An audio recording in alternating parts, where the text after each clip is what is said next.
The morning sun gleamed across Denver International Airport, painting streaks of orange on the parked aircraft lined up like sleeping giants.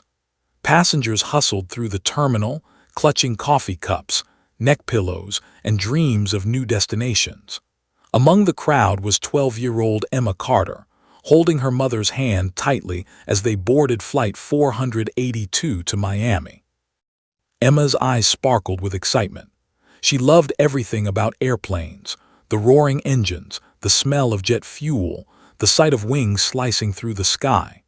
Her father, David Carter, had been a flight instructor before he passed away 2 years earlier in a small plane accident. Since then, Emma found comfort in watching cockpit videos and studying flight manuals he left behind.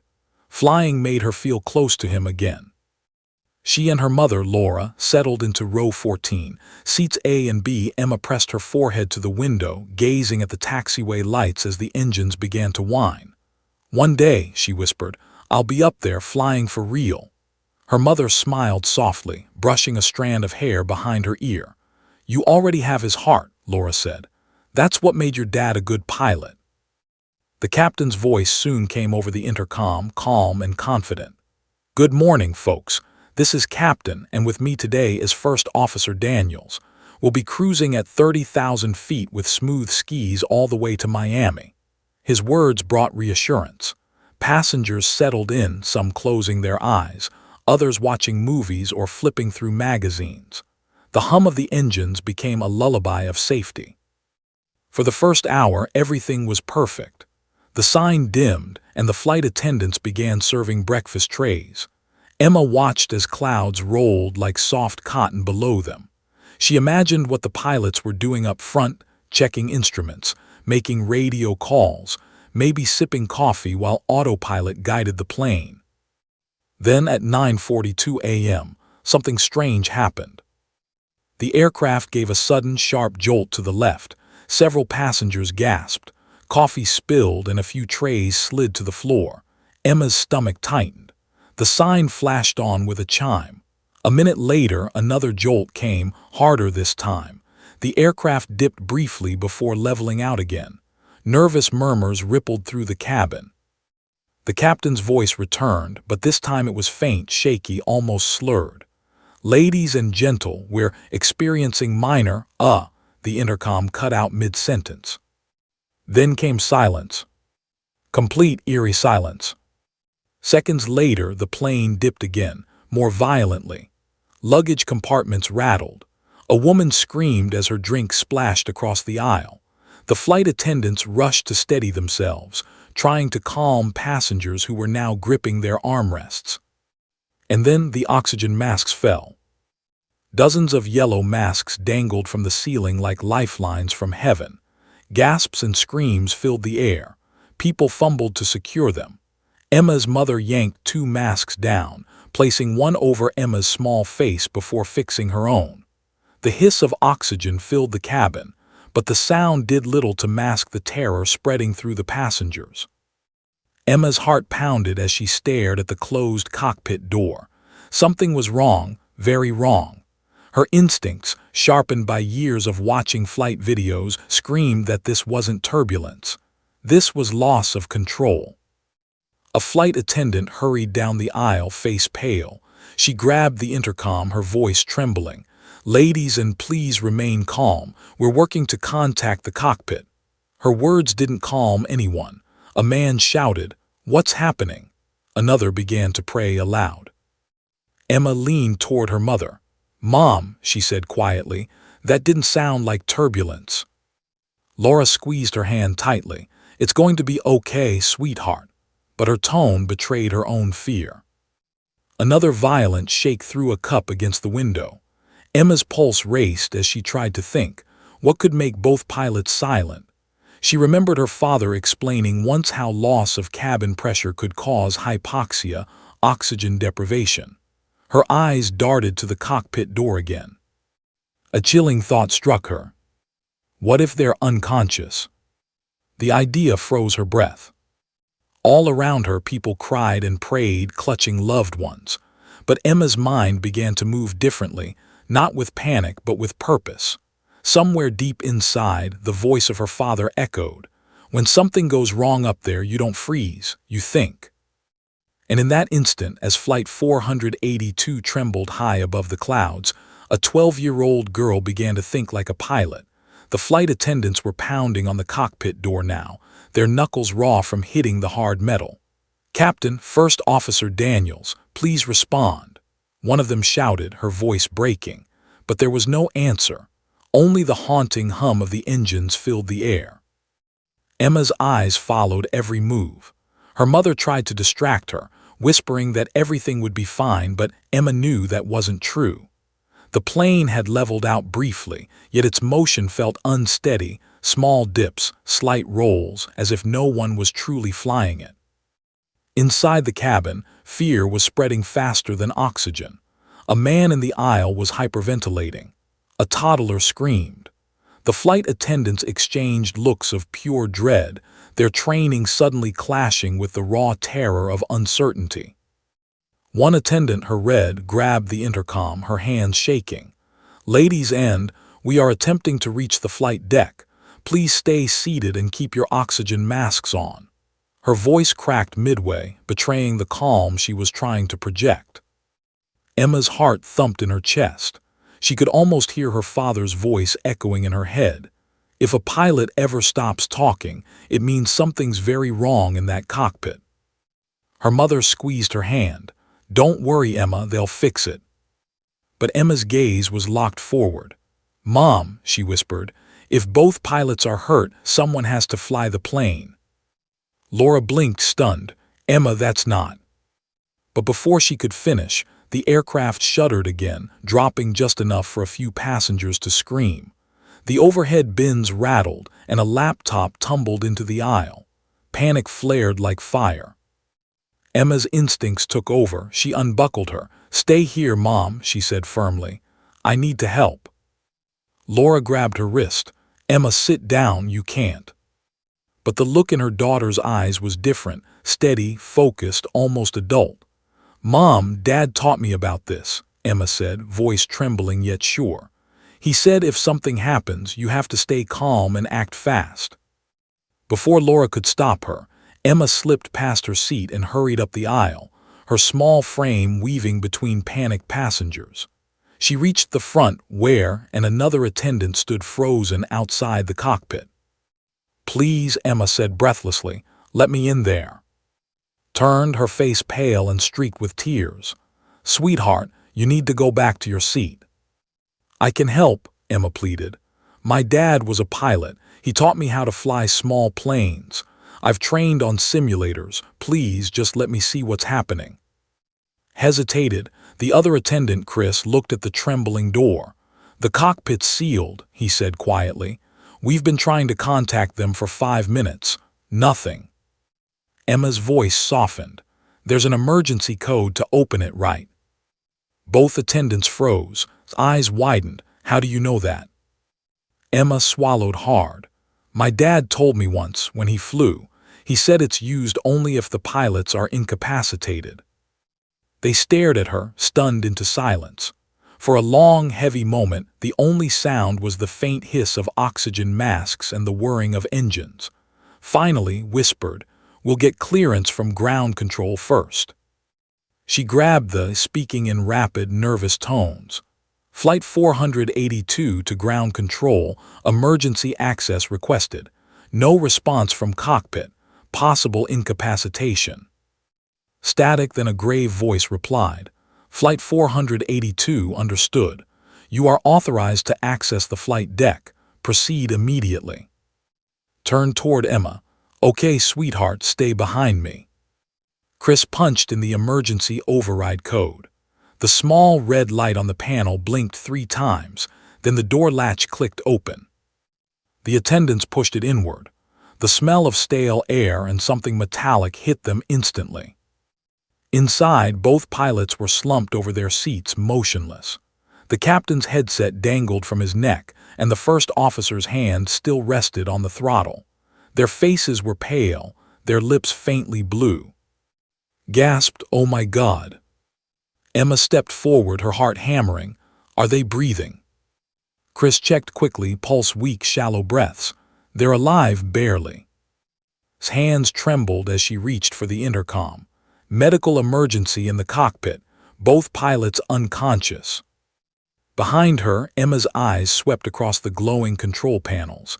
The altimeter, autopilot, throttle levers, all alive with blinking lights. Her fear dissolved into focus. She knew she shouldn't touch anything, but something deep inside told her she might have to. The aircraft drifted slightly to the left, and panic grew. We need to tell someone what's happening. Emma looked at the headset hanging near the captain's chair. She took a slow breath. I can do that, she said softly. Turned disbelief in her eyes. Emma. But the girl was already reaching for the seat. And for the first time since the crisis began, someone small yet fearless stepped toward the controls of Flight 482. Emma stood frozen at the threshold of the cockpit, the blinking panels reflecting in her wide eyes. To most, it looked like chaos, hundreds of buttons, switches, and dials. But to her, it was familiar. She'd seen it countless times in flight simulator videos and in the her father used to fly on weekends. The two pilots were still breathing, though barely. The captain's hand twitched slightly, but his eyes remained closed. Emma swallowed hard, forcing back tears. You can't cry now, she told herself. You have to think. Crouched beside the captain, pressing her fingers to his pulse. Still there, she said shakily, but very weak. Emma slipped into the captain's seat. Her legs barely reached the pedals. The headset dangled in front of her, the mic bent awkwardly to the side. She adjusted it, heart pounding. What are you doing? Asked, alarmed. Emma didn't answer. She knew what she had to do. Her small fingers searched for the radio switch. She remembered how her father had shown her once, letting her speak to tower control during a short flight. He had smiled and said, every pilot, no matter the size, must master calmness. Her thumb trembled as she pressed the transmitter button. Mayday, mayday, mayday. This is Flight 482. Both pilots are unconscious. Can anyone hear me? For a few terrifying seconds there was nothing, just static.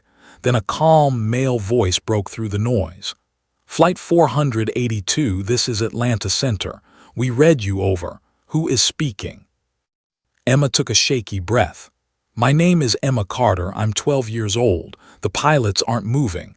We're at 30,000 feet. Silence. Then, Emma, you're doing great. Just stay calm. We're here to help. Can you confirm autopilot is on? Emma's eyes darted to the display. She recognized the letters APENG. Yes, it's on, she replied quickly. Good, that means the aircraft is stable for now. Don't touch the controls yet, okay? She nodded instinctively, even though the man couldn't see her. Okay. Stared in disbelief, one hand on the captain's shoulder, the other gripping the seat. You're talking to them. Emma nodded. They're helping us. The air traffic controller's voice returned, calm but firm. Emma, I need you to look for the flight panel just below the main screen. You should see your altitude and heading. I see it, she said, squinting at the glowing numbers. Perfect, tell me what they say. Altitude 30000, heading 215. Copy that, Flight 482. You're maintaining altitude. Emma, you're doing incredibly well. We're contacting emergency crews in Jacksonville. We'll bring you in safely, okay? Her hand still trembled, but the man's voice steadied her. Okay, she whispered. Then the aircraft shook slightly. Emma's stomach lurched. We're turning. Don't worry, the controller said quickly. Autopilot may be correcting the course. Just breathe. You're safe. Behind her began crying softly, half in fear, half in awe. You're saving us, sweetheart, she whispered. Emma blinked back tears. I just don't want anyone to die, she murmured. The controller's tone softened. No one will. You're doing what trained adults couldn't. You're a hero already, Emma. But inside, she didn't feel like a hero. Just a scared little girl sitting in a giant machine she could barely understand. Her gaze flicked to the lifeless men beside her, then back to the endless blue outside. Atlanta Center, she said, her voice barely steady. What do I do if the autopilot fails? A pause. Then you'll take manual control, the man replied. But we'll guide you through every second. You won't be alone. Emma exhaled shakily. Her father's words echoed again. A pilot isn't measured by experience but by composure. Outside, the sunlight shimmered on the clouds, the world peaceful despite the chaos inside. She adjusted the headset, glancing once more at the instruments. The fear didn't vanish, but it transformed into determination. Behind her, the passengers prayed. In front of her, hundreds of lives depended on every breath she took. And somewhere deep in her heart, Emma Carter, the 12-year-old who dreamed of flying, became a pilot. Emma, listen carefully, the controller said, his voice calm but commanding through the headset. My name is John, and I'm going to help you fly that plane. You're doing amazing, sweetheart. You're keeping everyone alive. Emma's heart pounded so hard she thought he could hear it through the mic. Her small hands gripped the yoke. Okay, what do I do now? First, look straight ahead, John said. You'll see the artificial horizon, blue on top, brown on the bottom. Keep that line centered. Emma stared at the screen. The plane's tiny indicator was tilting slightly left. It's leaning, she cried. Gently pull the yoke to the right, not too much, just a hair. Smooth movements. Her hands trembled as she corrected it. The tilt eased. The jet leveled. That's perfect, John said. Good control, see, you're already flying it. Emma exhaled shakily, her eyes burning with concentration. How far are we from land? You're about 90 miles out over the Atlantic, heading toward Jacksonville. We'll land you there. Keep calm, Emma. You've got this. Behind her, and Chris stood speechless, watching a 12-year-old command a jet. Whispered into her walkie, passenger Emma Carter currently in control. She's following ATC instructions. In the cabin, passengers murmured and cried softly, the name Emma spreading like a lifeline. Her mother sat frozen, clutching whispering, "That's my baby, oh God, that's my baby." Back in the cockpit, Emma's focus deepened. She could feel her father's presence in every sound, every vibration of the engines. She imagined his voice beside her, steady and calm. The sky rewards focus, Em. Fear is just noise, ignore it. John, she asked, how much longer until we land? About 25 minutes, he replied. You're doing beautifully. Now look for the throttle levers, those black handles in the center console. She nodded. I see them. Don't touch them yet, just remember where they are. When I tell you, you'll use them to descend. But for now, maintain altitude and heading. How are the pilots? She glanced at them, still breathing but not waking up. Okay, John said gently. Medical teams will meet you as soon as we're down. You just keep us flying straight. The words felt heavy. You keep us flying straight. She wasn't supposed to bear that kind of responsibility. She was supposed to be in middle school, worrying about homework, not hundreds of lives. But somehow, she didn't flinch. Outside, the clouds drifted apart, revealing glistening water below. The sunlight reflected off the waves like a mirror, dazzling her eyes. For a fleeting moment, it looked peaceful, beautiful even. Then turbulence hit. The plane jerked violently, sending stumbling. The cockpit alarm blared. Bank angle, bank angle. John, it's turning, Emma cried. Okay, Emma, stay calm, he said firmly. You're flying through a downdraft. Gently pull left, just a little more pressure. Keep your wings level, you're doing great. Her knuckles turned white. The yoke felt heavy, resisting her small arms.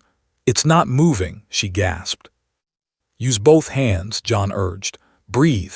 You're stronger than the plane right now. Emma gritted her teeth and pulled. Slowly, the tilt corrected. The alarm silenced. That's it, you're incredible, Emma, John's voice brightened. That was professional work right there. Looked at her in awe. You just saved us from rolling over. Emma sat back, panting. Her heart hammered in her chest, but a flicker of pride glowed behind her fear. Did I really do that? John chuckled softly. You sure did. You're flying smoother than some adults I've trained. Her lips curved into a tiny, nervous smile. My dad would liked hearing that. There was a pause on the radio. Emma, John said gently, your dad must been a good man. He'd be proud of you right now. Tears welled up, but she blinked them away. Let's just get everyone home. That's the spirit, Captain Emma, John replied. The nickname made her giggle nervously, and for a moment, fear loosened its grip. But then another light blinked red on the console, fuel low. John's voice sharpened. Emma, we need to get you down sooner than planned. She stared at the flashing warning. How bad is it? Bad enough, he said grimly. We're starting descent now. You ready to land this thing? Emma swallowed hard, gripping the yoke. Tell me what to do. The warning light glared red across the cockpit, fuel low. Emma's pulse thundered in her ears. She could almost feel the fear ripple through the metal of the plane itself. The jet trembled slightly, as though it too was afraid. Emma, John's voice crackled through the headset lower now, more urgent. We're going to start descending, okay? Slow and steady, no sudden moves. Okay, she whispered, gripping the yoke. Her voice shook, but her eyes didn't waver from the horizon. Good girl, now I want you to pull those black levers, the throttles back just a little. Watch the numbers drop from 30,000 to 25. That's our descent rate. Her fingers brushed the controls. They felt heavy, unyielding, but she pushed, slowly, gently. The engines softened from a roar to a hum. The plane's nose tilted down. The passengers felt it. In the cabin, a murmur spread, people tightening, whispering prayers. In row 12, Emma's mother, Sarah Carter, clutched the armrest, whispering, Come on, baby. You can do this. You always finish what you start. Altitude 27,000, Emma read aloud, her eyes darting between screens. Perfect, keep her steady. You're descending beautifully, John replied. I've got Jacksonville cleared for emergency landing. Fire and rescue are waiting. You're the most important pilot in the sky right now. Emma swallowed hard, forcing herself to focus. John, what if I mess up? You won't, he said simply. Because you're listening and you care. That's all great pilots do. The wind outside howled louder now. Clouds thickened ahead, a gray wall forming fast. Lightning flashed in the distance. Oh no, murmured from behind her. Storm cells ahead. John must have seen it too. Emma, you're flying into light turbulence, but don't worry. Stay calm. Remember smooth hands.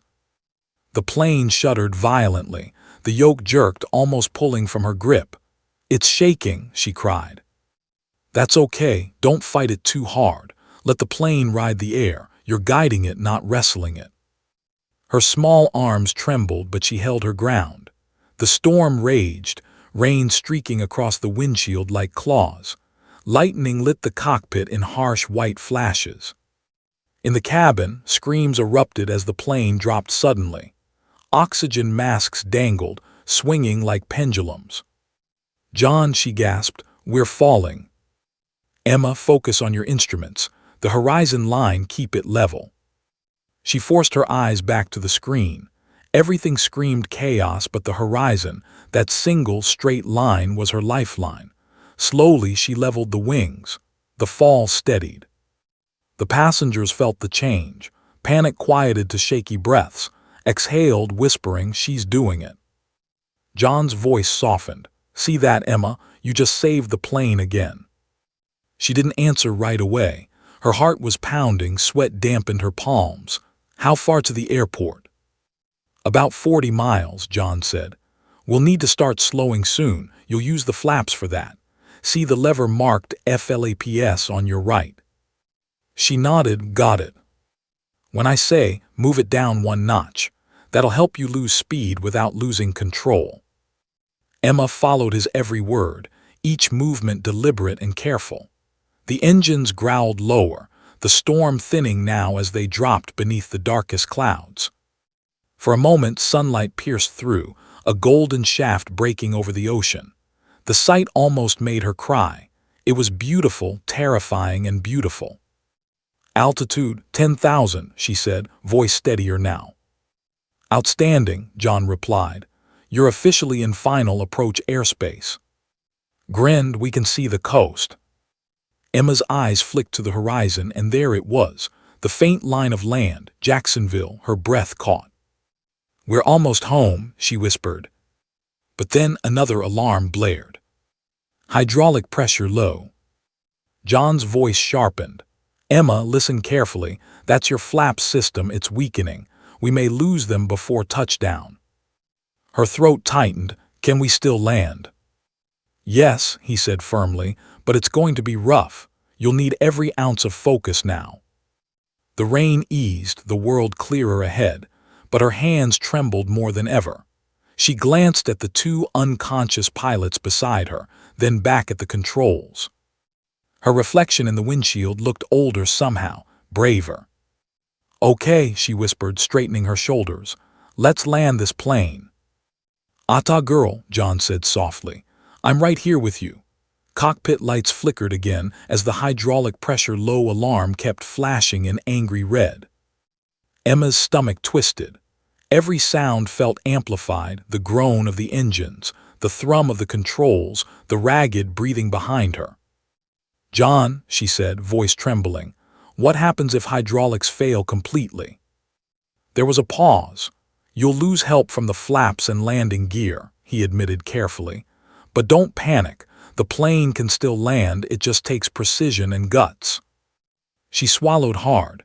"I've got both," she whispered, though fear coiled deep inside.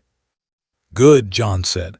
"Let's bring you down. You're 5 miles from the runway threshold. Start lowering altitude. Keep your nose slightly up." Her hands moved to the yoke, tiny fingers pressing against metal meant for grown men. The pressure made her arms ache, but she didn't let go. "Flaps to position 1, John instructed. She reached for the lever. It resisted, hydraulics sluggish. "It's stuck," she cried. "Pull gently but steady. Don't force it." Her arms trembled as she nudged it down. The plane shuddered. Then the lever moved with a groan. "Good, you've got partial flaps. That'll help slow you." Peered through the windshield. "Runway in sight, I see lights." Emma's heart pounded. Through streaks of rain, she saw a strip of light emerging from the earth, a runway lined with flashing beacons, growing larger every second.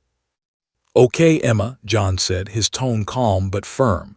"Speed too high. Pull the throttles back more. We need you down to 160 knots." "Pulling back," she murmured, easing the levers down. The engines roared lower, the vibrations easing. "Perfect. Now look at the runway lights. Keep them centered between those markings on your display. You're lined up beautifully." In the cabin, people were silent. Some held hands. Some prayed. Others just stared toward the front, listening to the little girl's voice echoing through the intercom. "We're going to be okay," she said softly, not realizing her mic was still live. "We have to be." Tears filled her mother's eyes. "That's my girl," she whispered. Back in the cockpit, Emma's concentration deepened. The runway lights grew bigger, closer, too fast. "Altitude 1,000 feet, John said. "Ease back on the throttle just a touch." She obeyed. The plane slowed slightly. But the yoke felt heavier now, the hydraulics fighting back.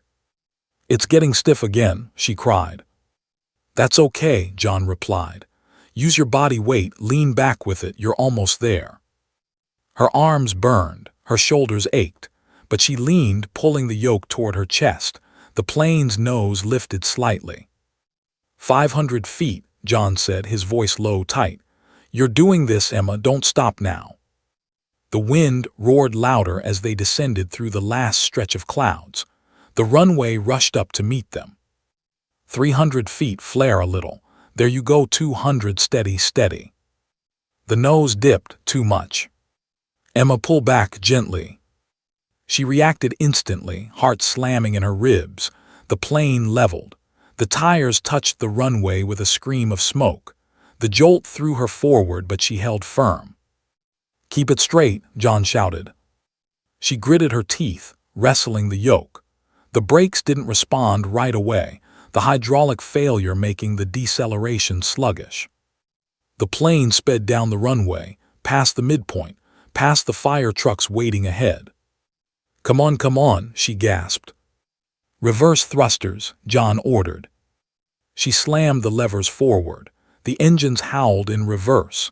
The cabin shook violently, but the speed began to drop. 280 knots, 220, 160, 100. The runway lights streaked past. The end loomed closer. Brakes. She stomped the pedals. The tires screeched, smoke pouring out. The plane slowed 50 knots 30, then finally a grinding stop. Silence. For a moment Emma thought she had gone deaf. Then she heard it, applause, cheering, sobbing from the cabin behind her. Threw her arms around her, tears streaming down her face. You did it, you actually did it. Emma sat frozen, breathing hard, eyes still locked on the runway ahead.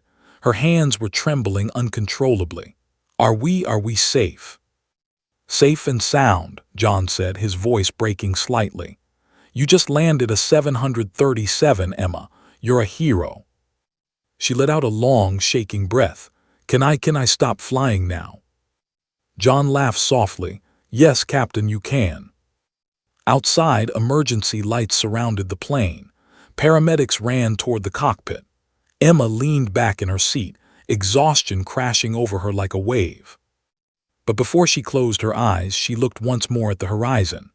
The clouds had parted, revealing a slice of morning sky, soft, golden, peaceful. Her father would love that view. The cabin doors burst open as paramedics flooded inside, racing toward the cockpit. Flashing red and blue lights painted the tarmac outside. The smell of burnt rubber and jet fuel hung in the air. Emma sat still, staring at her trembling hands. The yoke was slick with sweat. She didn't even realize she was crying until a medic knelt beside her. Hey, sweetheart, he said gently. You're safe now, we've got you. Her voice cracked.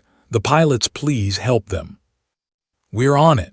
The medics rushed forward, checking the unconscious men. Moments later, one of them called out, They're both alive, weak pulse but stable. Emma let out a sob of relief. Squeezed her shoulder. You saved them, kid. You saved all of us. As Emma stepped out of the cockpit, the cabin erupted in applause.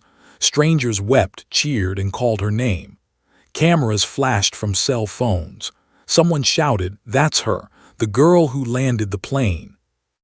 Emma blinked, overwhelmed by the sound. It was deafening, the gratitude, the disbelief, the emotion.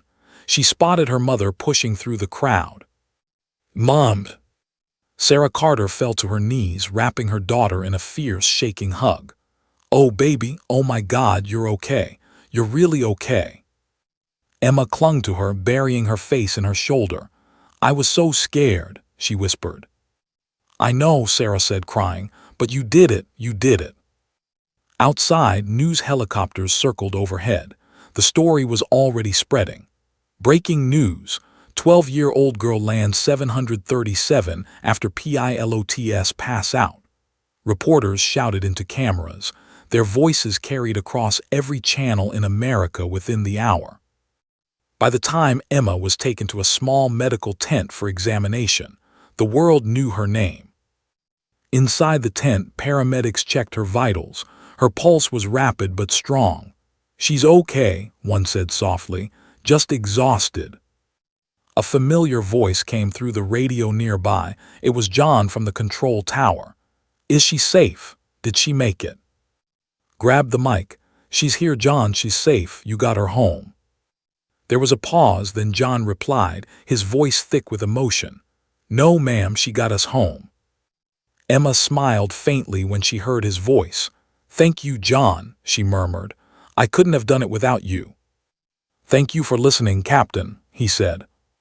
Hours later, as the sun set over Jacksonville International Airport, the tarmac was quiet again. The damaged plane sat parked, surrounded by investigators. Federal Aviation Administration agents interviewed passengers, crew, and maintenance teams. The mystery was obvious. Why did both pilots pass out mid-flight? Toxicology reports would soon reveal the cause: a slow oxygen leak in the cockpit's pressurization system. Both pilots had succumbed to hypoxia within minutes of leveling at 30,000 feet. If Emma hadn't acted when she did, everyone aboard would followed. That night, Emma sat in a hotel room with her mother. The news replayed footage of her being escorted off the plane. Every channel showed her face. 12-year-old hero lands commercial jet, saving 143 lives. Emma hugged a pillow, watching silently. "I didn't want to be famous," she said softly. Her mother smiled through tears. "You're not famous because people want to watch you, sweetheart. You're famous because you gave them hope." Emma thought about that, hope.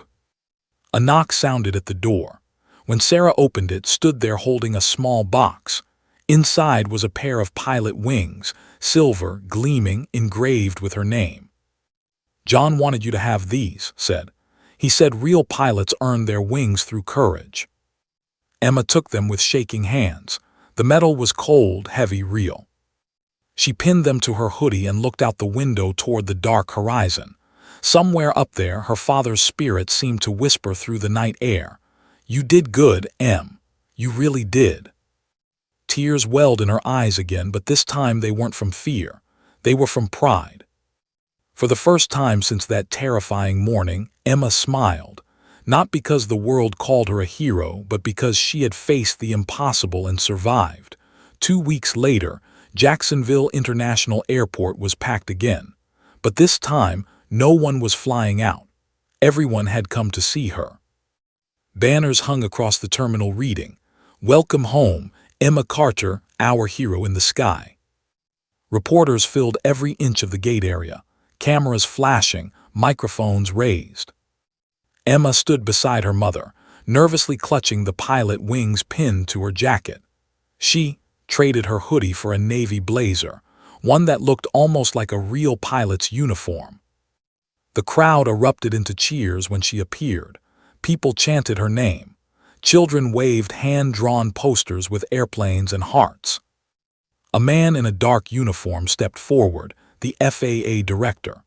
"Ladies and," he began, "we are here today to honor extraordinary courage. When 2 trained pilots lost consciousness at 30,000 feet, a 12-year-old girl took control of a 737 and saved 143 lives. That girl stands before us now." Applause thundered through the hall. Emma's cheeks flushed pink. He handed her a framed certificate. "For unparalleled bravery and composure under crisis, the Federal Aviation Administration presents Emma Carter with the Silver Wings of Valor." The audience rose to their feet. Even seasoned pilots wiped tears from their eyes. As Emma accepted the award, she spotted 2 familiar faces in the front row, Captain James Holt and First Officer Lee, the pilots she had saved. Both were pale, still recovering but smiling proudly. Captain Holt approached the microphone. His voice cracked. "When I woke up in the hospital, the first thing I heard was that a little girl landed my plane. I thought they were joking." The audience laughed softly. "But then I saw the footage, and I realized she didn't just fly that jet. She carried all of us. That's not something they teach in flight school. That's heart." He turned to her. "Emma, from one pilot to another, thank you." He saluted. She hesitated, then saluted back. The gesture drew another wave of applause. After the ceremony, reporters crowded around her, asking questions. "Emma, how did you stay calm? Were you scared? Do you want to be a pilot when you grow up?" She answered softly, "I wasn't calm. I was terrified. But someone once told me fear is just noise, you have to listen past it. That's what I did." Her words trended nationwide within hours. Back home in North Carolina, Emma's life changed overnight. Schools invited her to speak about courage. The news dubbed her the girl who touched the sky. She received letters from people across the world, kids, veterans, even astronauts. But she stayed humble. She still did her homework, still rode her bike to school, still hung out with her best friend. She didn't feel like a hero, just a girl who happened to do something hard when it mattered most. One weekend, she and her mother were invited to visit the Jacksonville Control Tower. John, the air traffic controller who'd guided her, was waiting. He smiled when he saw her. "I've heard your voice 100 times, but it's nice to finally meet the face behind it." Emma grinned. "You're taller than I imagined." He laughed. "And you're braver than anyone I've ever known." He handed her a gift, an old headset mounted in a glass case.